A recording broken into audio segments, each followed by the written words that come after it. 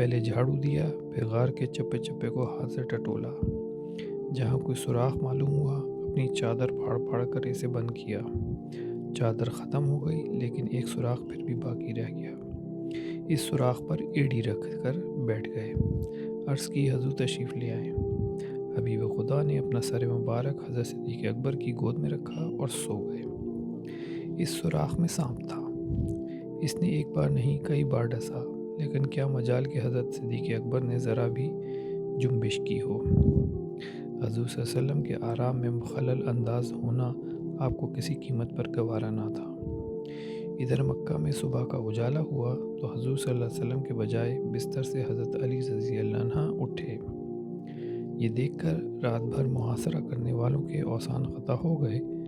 جنگل کی آگ کی طرح یہ خبر مکہ کے گھر گھر پہنچ گئی۔ اعلان کر دیا گیا جو حضور صلی اللہ علیہ وسلم کو زندہ پکڑ کر لائے یا شہید کرتے اسے 100 سرخ اونٹ کا انعام دیا جائے گا۔ مشرکین کی ٹولیاں حضور صلی اللہ علیہ وسلم کی تلاش میں ہر طرف پھیل گئیں۔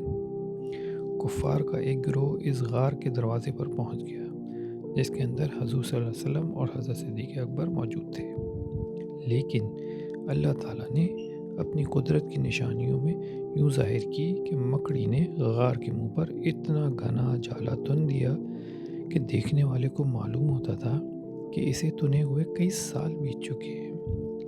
نیز 2 جنگلی کبوتروں نے اس کے دروازے پر گھونسلہ بھی بنا لیا، وہاں انڈے بھی دے دیے اور ان انڈوں کو سینے کے لیے ایک کبوتری ان پر ڈیرا جما کر بیٹھ گئی۔